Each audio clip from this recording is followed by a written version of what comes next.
அனைவருக்கும் வணக்கம். நான் என் பேர் தமிழ்மணி. நான் தமிழ்நாடு சிறைகள் மற்றும் சீர்திருத்த பணிகள் துறையின் கீழ் வரும் நன்னடத்தை அலுவலராக பணிபுரிந்து வருகிறேன். நான் தூத்துக்குடி நன்னடத்தை அலுவலர் மற்றும் விருதுநகர் நன்னடத்தை அலுவலர் 2 பணி பொறுப்புகளையும் பார்த்து வருகிறேன். நன்னடத்தை அலுவலர் பணி தமிழ்நாடு சிறைகள் மற்றும் சீர்திருத்த பணிகள் துறையின் கீழே நன்னடத்தை பிரிவுன்னு ஒரு பிரிவு இருக்குது. Probation branch. அந்த ப்ரொபேஷன் பிரான்ச் கீழே இந்த பணி நன்னடத்தை அலுவலர் பணி இருக்குது. இதில் மொத்த போஸ்ட் பார்த்தீங்கன்னா 64 போஸ்ட்டு தான் தமிழ்நாட்டிலே. இது பிரான்ச்சில் first head chief probation superintendent ஒருத்தர் இருக்கார்.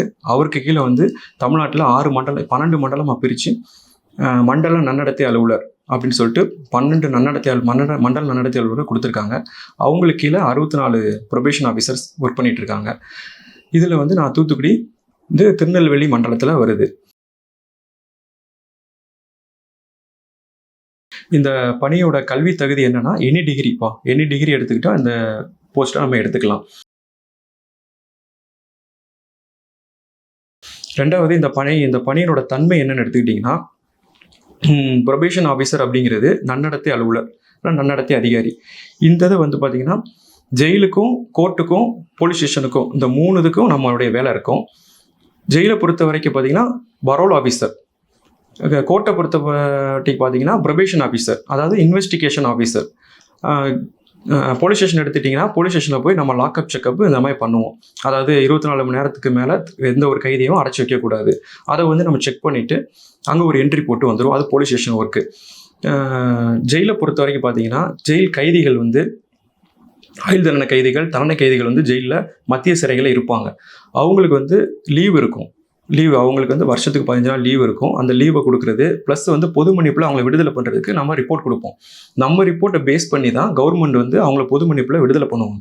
அவங்கள விடுதலை பண்ணாக்கப்புறம் அந்த விடுதலையான சிறைவாசியை ஒரு 3 வருஷம் ஆஃப்டர் கேர், அங்கே நம்ம ஆஃப்டர் கேர் ஆஃபீஸர் ஆயிடும். அந்த 3 வருஷம் அவங்கள நம்ம ரிலீஸ் பண்ணி நம்ம பாதுகாத்து ஏதாவது அவங்களுக்கு ஏதாவது ரீஹாபிலிட்டேஷன்ஸ் மறுவாழ்வு பணிகளை தான் செஞ்சு அவங்களுக்கு ஏதாவது வேலை வாய்ப்புகளை ஏற்படுத்தி கொடுத்து சமூகத்துக்குள்ளேயும் அவங்க குடும்பத்திலையும் அவங்களை அட்டாச் பண்ணி விட்டு திரும்ப அவருக்கு ஒரு மறுவாழ்வு கொடுக்கறது தான் நம்மளுடைய பணி. கோர்ட்டை பொறுத்த வரைக்கும் பார்த்தீங்கன்னா சின்ன அடிதடி கேஸு, கொலை கேஸு, போக்சோ அந்த மாதிரி ஸ்பெஷல் ஆக்ட் இல்லாமல் சின்ன கேஸ் 7 வருஷத்துக்குள்ளே தண்டனை ஆகிற கேஸில் உள்ளவங்களாம் சிறைக்கு அனுப்பாமல் அவங்கள நம்ம ஒரு நன்னடத்தை சர்டிஃபிகேட் அவங்கள அவங்க பிறந்ததுலேருந்து இப்போ வரைக்கும் என்னென்னலாம் பண்ணியிருக்காங்க, எங்கெங்கெல்லாம் படிச்சிருக்காங்க, என்னென்ன ஒர்க் பண்ணிகிட்டு இருக்காங்க, எந்த சுச்சுவேஷனில் இந்த கிரைம் நடந்துச்சு அப்படின்னு சொல்லிட்டு அந்த கிரைமுக்குரிய தன்மையை கோர்ட்டுக்கு நம்ம கொடுத்து இவரை நீங்கள் மன்னிச்சு விடுதலை பண்ணுங்கள், என்னுடைய கஸ்டடியில் கொடுங்க, இவரை ஜெயிலுக்கு அனுப்புனீங்கன்னா பெரிய கைதிகளோட அட்டாச் ஆகி பெரிய அக்யூஸ்ட் ஆயிடுவார் அப்படின்ட்டு அவரை நம்ம அவரை கஸ்டடியில் எடுத்துக்கிட்டு மினிமம் 1 இயர் மேக்ஸிமம் 3 இயர்ஸ் அவரை சூப்பர்விஷனில் வச்சு அவரை ஒரு சமூகத்தில் ஒரு நல்ல மனிதனாக உள்ள சொசைட்டிக்குள்ளே விடுறது தான் நம்ம கோர்ட்டுக்கு பண்ணுற ஒர்க்கு. அப்போ கோர்ட்டை பொறுத்த வரைக்கும் நம்ம ப்ரொபேஷன் ஆஃபீஸர் நன்னடத்தை அதிகாரி, ஜெயிலை பொறுத்த வரைக்கும் பரோல் ஆஃபீஸர், அதாவது லீவ் கொடுத்து சிறை கைதி தண்டனை கைதிகள்லாம் விடுதலை பண்ண வச்சு அவங்களுக்கு மறுவாழ்வு கொடுத்து ஆஃப்டர் கேர் ஆஃபீஸர். அந்த மாதிரி பல்வேறு நலப்பணிகளை தான் நம்ம செய்வோம். ப்ரொபேஷன் ஆஃபீஸரை பொறுத்த வரைக்கும் ஃபுல் அண்ட் ஃபுல் 100% பாசிட்டிவான ஒர்க்கு மட்டும்தான் நம்ம பண்ணுவோம்.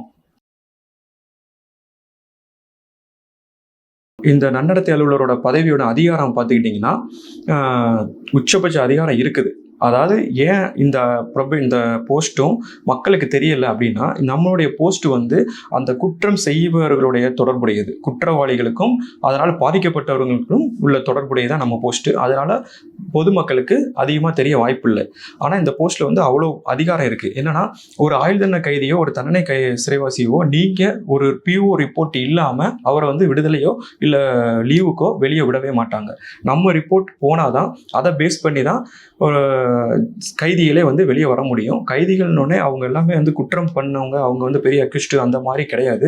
அவங்க உள்ள தன்னுடைய தவறை கொஞ்ச காலத்தில் குறுகிய காலத்திலே உணர்ந்து திருந்திடுவாங்க. அப்படிங்கும்போது நீங்கள் கைதிகளை பார்த்து நம்ம பயப்பட வேண்டிய அவசியம் கிடையாது. நம்ம கைதிகளுக்கு நல்லது செய்யக்கூடிய நன்னடத்தை அலுவலர்.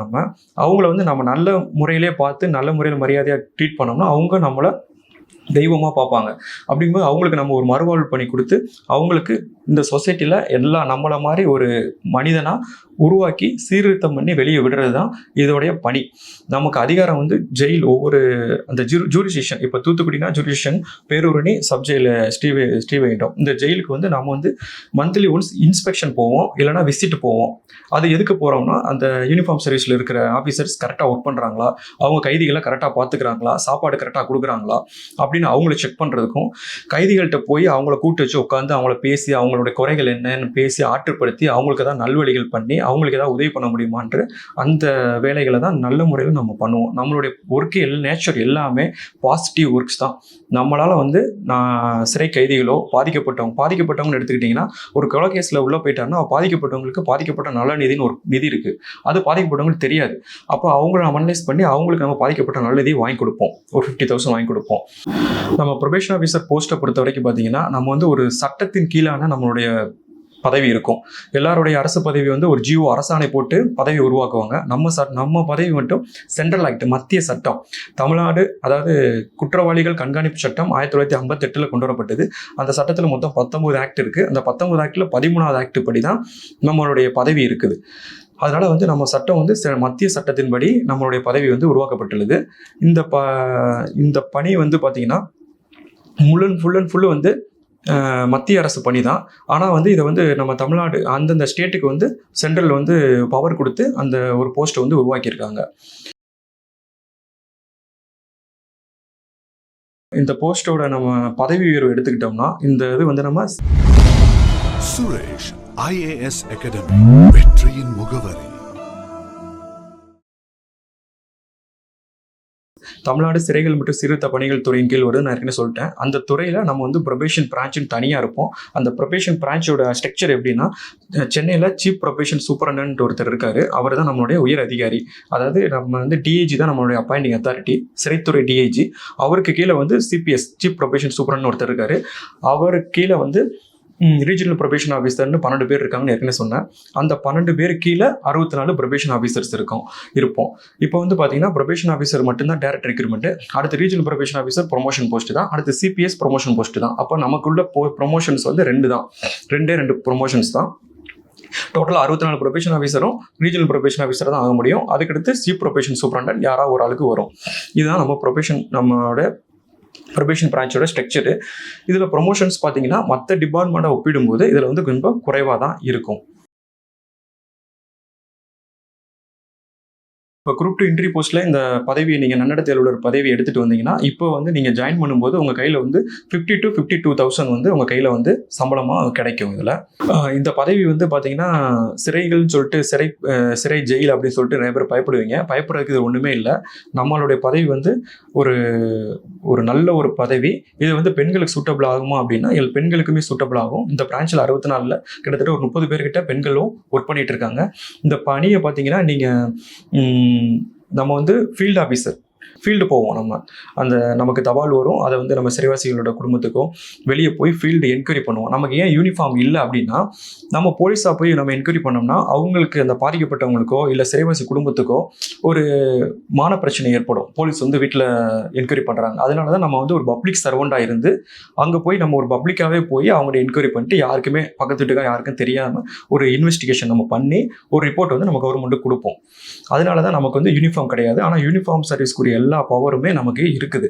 நமக்கு ஜெயிலுக்கு போனால் நமக்கு வந்து உங்களுக்கு அந்த ஜெயிலை ரிசீவ் பண்ணுறதுக்கு உங்களுக்கு பர்த் சர்டிஃபிகேட் அடித்து அந்த மரியாதையோடு தான் அவங்கள ரிசீவ் பண்ணுவாங்க. 2வது போலீஸ் ஸ்டேஷனுக்கு போனால் நம்ம லாக்அப் செக்அப் பண்ணுவோம். அந்த ஒரு அதிகாரம் இருக்குது. 2வது நம்ம எங்கேயுமே நம்மளுடைய ரிப்போர்ட்டை பேஸ் பண்ணி தான் கவர்னர் வரைக்கவே நம்ம கைதிகளை வந்து ரிலீஸ் பண்ணுவாங்க. அதனால் வந்து இது ஒரு பீஸ்ஃபுல்லான ஒரு அமைதியான நல்ல ஒரு ஜாப். நல்லது செய்யணும் அப்படின்னா இந்த போஸ்ட்டை நீங்கள் எடுக்கலாம். 2வது எந்த ஒரு அதிகாரியோட டார்ச்சர் எதுவுமே கிடையாது. நீங்கள் மாவட்டத்துக்கு நீங்கள் ஒரு ஆள் தான் அதிகாரி. உங்களுடைய சம்பளத்தை உங்களுடைய படிகள் எல்லாத்தையும் நீங்களே பார்க்குற மாதிரி இருக்கும். உங்களுக்கு ஒரு அசிஸ்டன்ட் ஓஏ கொடுத்துருப்பாங்க. உங்கள் ஆஃபீஸ் லொக்கேஷன் வந்து பார்த்தீங்கன்னா மாவட்டத்துக்கு ஒரு இடத்துல இருக்கும். சில ஆஃபீஸ் வந்து கலெக்டரேட்டில் இருக்கும். விருதுநகரில் பார்த்தீங்கன்னா கலெக்டர் ஆஃபீஸில் இருக்குது. தூத்துக்குடியில் பார்த்தீங்கன்னா ப்ரைவேட் ஆஃபீஸில் இருக்குது, ப்ரைவேட் பில்டிங்கில். அந்த ப்ரைவேட் பில்டிங்க்கு எல்லா ரெண்ட் எல்லாமே கவர்மெண்ட்லேருந்து கொடுத்துருவாங்க.